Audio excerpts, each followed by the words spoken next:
Selamat pagi dan salam sejahtera semua ya. Hari ini saya ingin berkongsikan tentang RSM, iaitu rutin sebelum memandu. Kenapa kita perlu melakukan rutin sebelum memandu, sebelum kita pandu kenderaan tu ke jalan raya?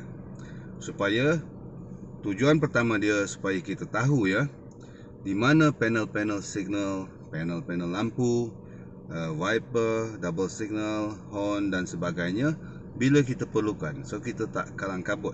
Okey, bila kita perlukan saja benda tu, kita tahu sama ada contohnya signal di sebelah kiri ke di sebelah kanan panel dia. So sekarang ni dengan melakukan RSM, kita tahu benda tu di mana letaknya bila kita perlukan. Pentingnya pula RSM ni tuan-tuan dan puan-puan adalah untuk kita mengetahui sama ada panel-panel tu berfungsi ataupun tidak.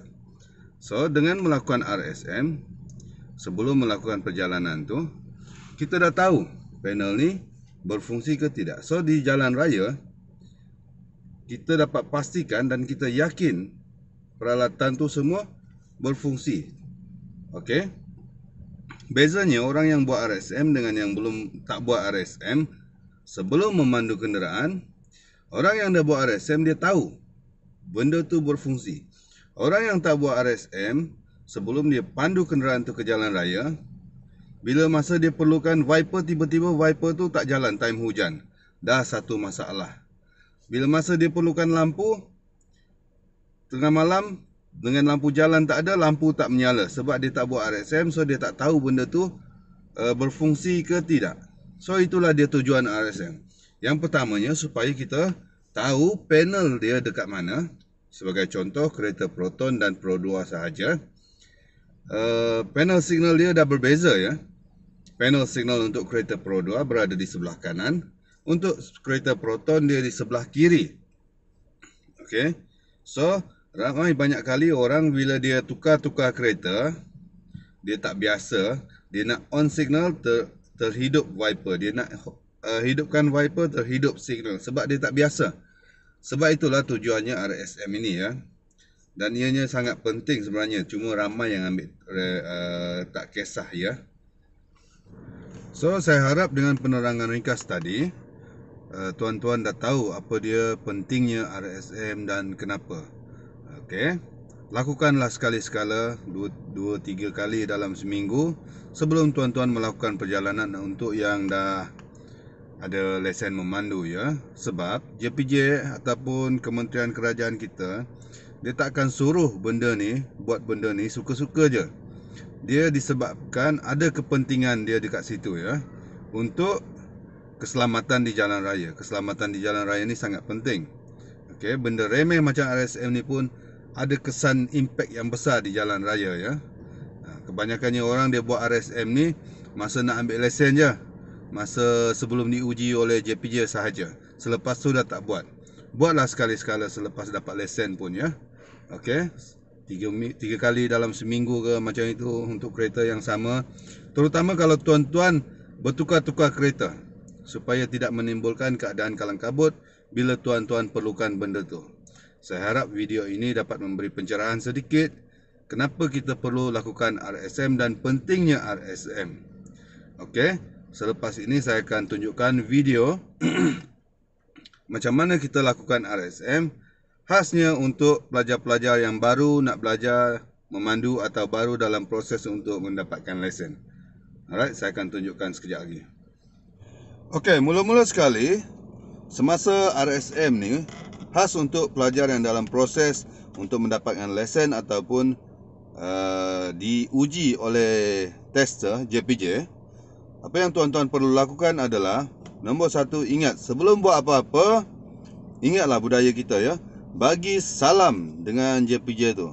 Assalamualaikum tuan, salam sejahtera tuan, selamat pagi tuan, good morning. Gunalah ayat-ayat apa yang perlu ya. Kemudian tuan-tuan bila dah masuk kereta, buat adjustment tempat duduk. Adjust tempat duduk. Tujuan dia adjust tempat duduk ni untuk memastikan kedudukan kita dan kedudukan kaki kita pada pedal minyak, brake, clutch sesuai ya. Tak terlalu jauh, tak terlalu dekat, ikut keselesaan supaya kita dapat kawalan yang mantap nanti ya. Okey, lepas tu dah adjust tempat duduk, pakai tali pinggang keledar ya. Ini kalau tak pakai gagal mandatory ya, tuan-tuan. Kemudian kita pastikan gear pada kedudukan P untuk kereta automatik, kita check lah ya.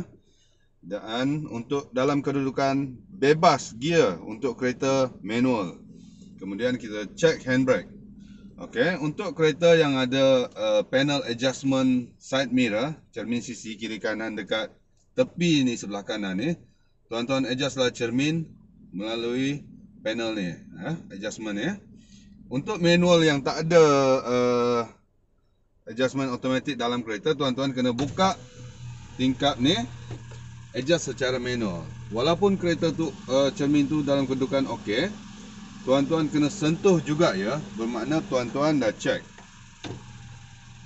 Alright. Okey, adjust cermin pandang belakang ni supaya kita nampak semua cermin belakang tu untuk memudahkan kita melihat di belakang semasa dalam pemanduan. Ini penting juga ya tuan-tuan. Kemudian signal cermin sisi kiri. Okey, tuan-tuan boleh kalau tengok dah okey, boleh cakap cermin sisi kiri okey, dalam keadaan baik. Okey, ataupun tuan-tuan adjust di sini. Kalau tak okey, tuan-tuan buka tingkap, buatlah adjustment sendiri ya, sebab ini penting ya, cermin sisi ni. Okey, kemudian tuan-tuan bermulalah pergi panel dia. Untuk kita tahu macam yang saya sebutkan tadi, untuk kita tahu di mana panel tu dan sama ada dia berfungsi ke tidak. Okey, saya pusing sikit steering ya supaya tuan-tuan nampak. Signal kiri berfungsi. Signal kanan kita dah check berfungsi. Okey, matikan signal. Kita check lampu kita, lampu kecil, lampu besar, lampu tinggi. Okey, nampak berfungsi dekat situ ya. Kalau kita tak buat RSM ni, kita tak tahu dia berfungsi ke tak. Okey. Lepas tu kita test wiper. Okey, berfungsi, kita hidupkan, dia berfungsi. Kemudian kita check hazard light ataupun double signal lah yang orang biasa cakap ya. Okey, nampak berfungsi. Okey, matikan. Laraskan kedudukan tangan pada steering. Okey, sesuai dengan kita, dengan saya lah. Okey. Kemudian kita check horn kita berfungsi ke tak. Kita horn. Okey.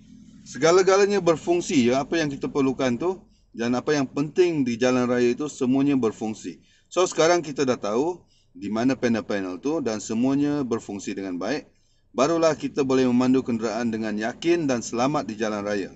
Sebab sekiranya salah satu panel ni tak berfungsi, dia boleh mendatangkan kalang kabut dan kekeliruan untuk pengguna jalan raya yang lain. Sebagai contoh, kalau kita punya signal tu tak menyala, kita nak ke kiri tapi tak ada signal. Okey.